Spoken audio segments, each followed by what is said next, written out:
Welcome to the International Bamboo and Rattan Organizations training video for program managers, field coordinators, and facilitators. In this video, we are going to learn about how to engage smallholder farmers using the Farmer Field School approach. We will look at its benefits and how to establish one in your community work.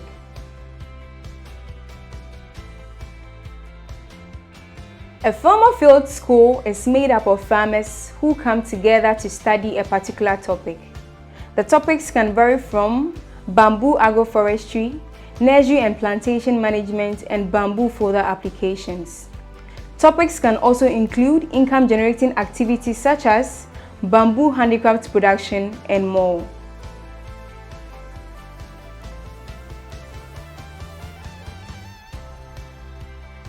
The Farmer Field School approach strengthens the capacity of farmers and local communities to analyze their production systems, their traditional or ancestral practices, identify farming challenges, and test possible solutions.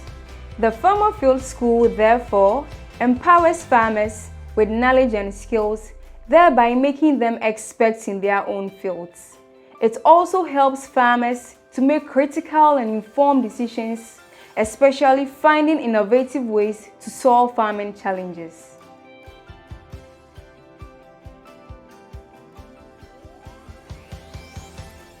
To set up a farmer field school for bamboo agroforestry or nursery management, the following elements are needed. 1. Having a group of farmers, for example, between 10 to 25 farmers who have a common interest and are willing to learn from one another. The farmers group forms the core component of a farmer field school. The farmer field school can also strengthen existing farmer groups or may lead to the formation of new groups. 2. You will need a learning field. The field is where majority of the training or demonstrations are carried out for the established farmer groups. They learn, observe, analyze, and practice the new knowledge they have acquired in the real field with bamboo crops. 3. Every farmer field school needs a facilitator who is technically competent to lead members through the hands-on exercises and demonstrations. The facilitator can be an extension agent or a farmer field school graduate who has the needed knowledge and skills to guide the group in learning new ideas or processes. 4. The curriculum. This includes topics or subjects or procedures farmers can learn. For example, bamboo planting techniques, bamboo agroforestry models, seedling propagation methods, and so on. It is important to develop a curriculum that meets the needs of farmer groups as well as timelines that meets the overall goal and objectives of the Farmer Field School to ensure maximum success. 5. Having a program leader. The program leader is essential to support the training of facilitators, get materials organized for the field, solve problems in participatory ways, and nurture group facilitators. The program leader should be a good leader who empowers others through collective learning. 6.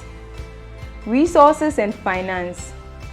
It is important to have available the needed resources and finance to establish and maintain a farmer field school. Setting up a new farmer field school may require initial logistics and materials to support its establishment. Over time, the operational costs may reduce as farmers learn to do things on their own or contribute resources towards a collective action.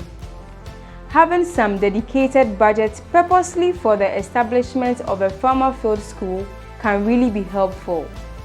Remember that the farmer field school approach is very useful because it uses field experiments and practical approaches to help farmers develop observation skills, recording and problem-solving techniques to their challenges. You can learn more about the Farmer Field School approach by downloading this manual on the resources page of INBAR's website. Thank you for watching. See you